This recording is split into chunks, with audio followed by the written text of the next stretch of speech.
Today, we're diving into the story of an architect who was handed a problem that was basically impossible to solve. So what did he do? He threw the rulebook out the window.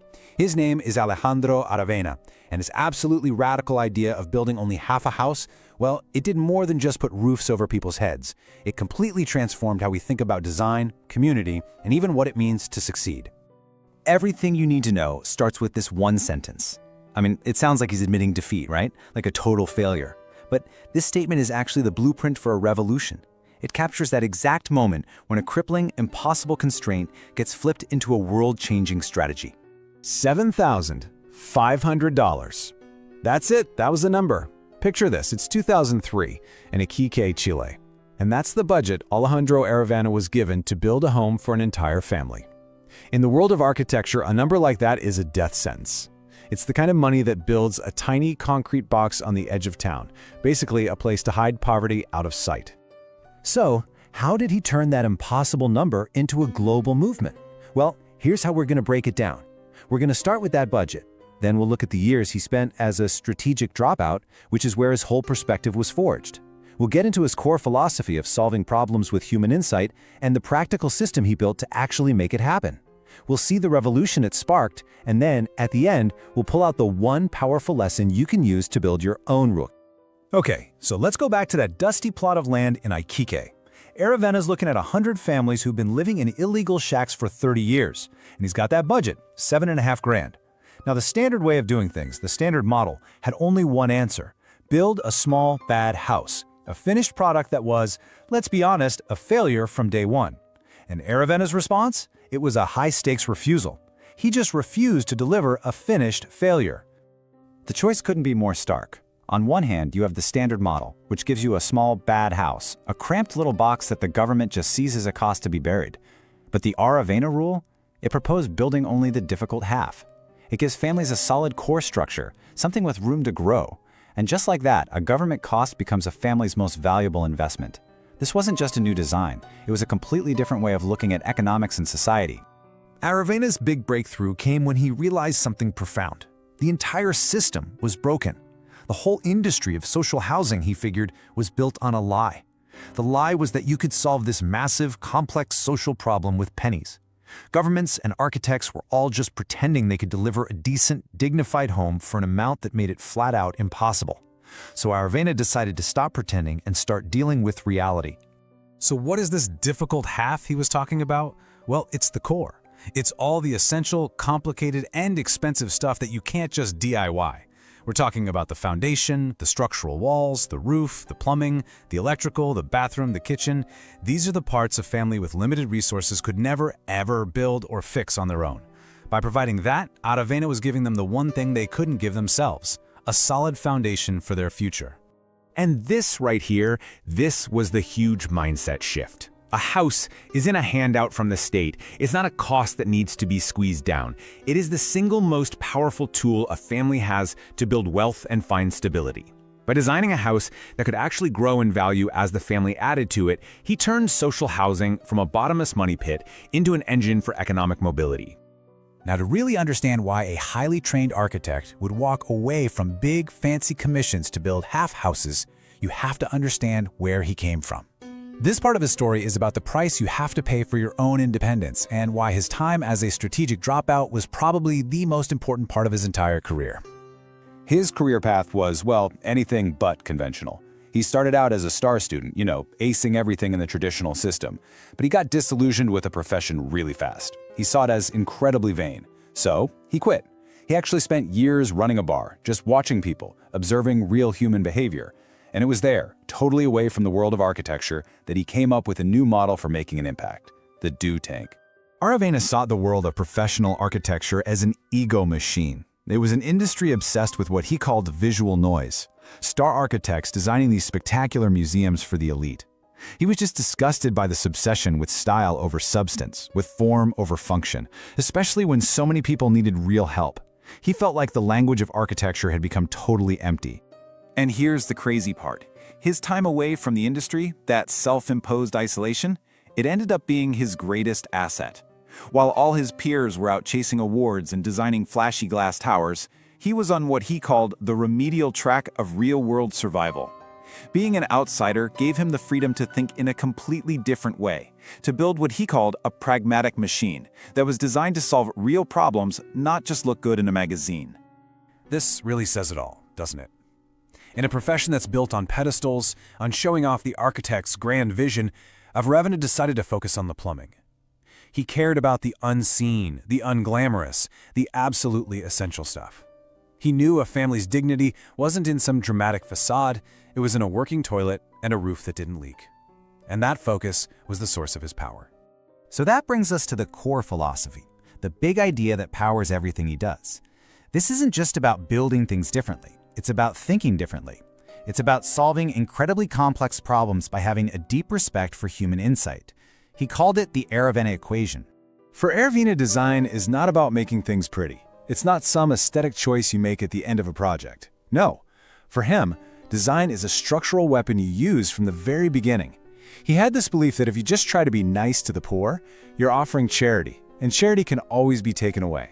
But if you're strategic, if your design actually solves the underlying economic problem, you become a force that the system can't ignore. And his weapon of choice? It was something called participatory design. Now, this isn't just about asking people what color they want their walls painted. It is a radical rejection of the top-down, expert-knows-best model. It treats the residents, the people who will actually live there, as co-creators.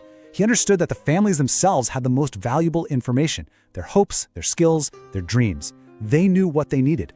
And this is the Aravena equation in action. It's so simple and so brilliant. Step 1, you take the state budget and use it with surgical precision to build the difficult half. Step 2, you unlock the family's own resources, their labor, their savings, their future potential, to complete the easy half. And the result? A home that, once finished, was often worth 3 times the initial government investment. It's not magic, it's just really, really smart design. So you see, he wasn't delivering a finished product. He was providing a scaffold, a framework that a family could build their own future on, at their own pace, based on their own needs. It's a design that expects change and growth instead of fighting it. It's a living building, not some static monument. Okay, so a powerful philosophy is one thing, but making it real for hundreds of families, that takes a system. So let's look at how Aravena went from just a belief to actual proof. He developed this practical, repeatable system for turning scarcity into a strategic advantage. At the very heart of his system was this documented ritual he called the Scarcity Audit. Instead of seeing that tiny $7,500 as a problem, he used it as a tool for clarity. The audit had one single goal: identify the impossible core, those non-negotiable parts of a house that a family could absolutely not create or repair on their own. Scarcity wasn't the obstacle, it was the key that unlocked the entire solution. And that impossible core wasn't some abstract idea. We're talking about the real stuff. Firewalls for safety, properly built stairs, the bathrooms and the kitchen with all their complicated plumbing and wiring. And of course, the fundamental structure of the house itself. Every single dollar of that tiny budget was poured into getting these parts exactly right, because he knew that everything else, the family could handle that over time. To make all this happen, he founded a company called Elemental. And he was super clear. This was a do tank, not a think tank. It was all about action, not just theory. Their method was the incremental bypass, strategically building just enough to let families incrementally improve their own lives. And the output wasn't just a house, it was a scaffold of capital, a physical asset that grew in value, a foundation for a better life. And maybe his most radical move of all was what you could call total narrative transparency. He refused to use confusing architect speak. He talked to families and governments in clear, simple language anyone could understand. And then he did something revolutionary. He open sourced his blueprints. He put his designs online for free for anyone in the world to use, which allowed his impact to scale globally. So, what was the result of all of this? The payoff for this completely radical approach was nothing less than a structural shift in global architecture.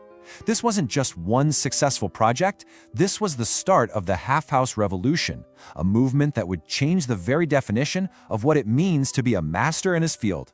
The year is 2016, and that ego machine he had walked away from all those years ago, it was forced to recognize him. Alejandro Aravena was awarded the Pritzker Prize, which is the highest honor in the world of architecture. It's basically the Nobel Prize for architects. I mean, think about that journey for a second. He went from being a disillusioned dropout who felt his profession was irrelevant to the world's real problems to becoming the Pritzker Laureate who fundamentally redefined what it even means to be a master. It was the ultimate vindication for taking the path less traveled. He did more than just win an award, though. He literally created a whole new category for what an architect could be.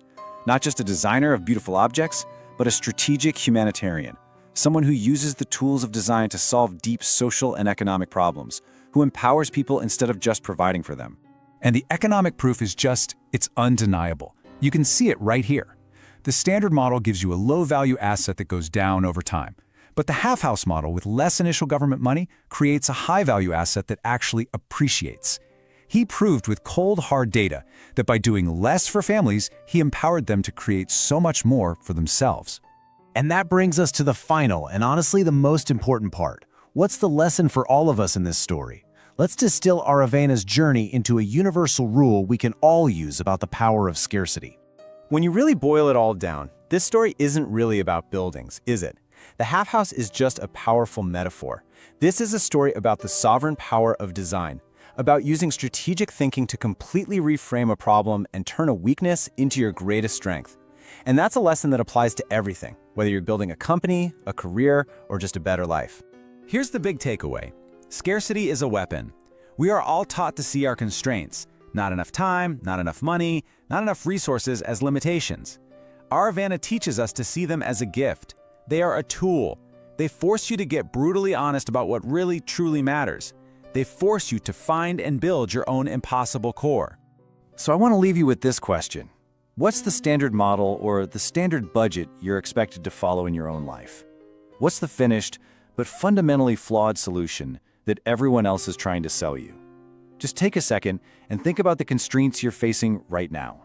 Because the ultimate lesson from Alejandro Aravena is a powerful call to action. Stop being a passive recipient of someone else's finished product. Identify your difficult half, the part you can't build alone, and pour all your energy into that. Trust yourself and trust others to build the rest. Stop following the rules that lead to failure, and start building your own.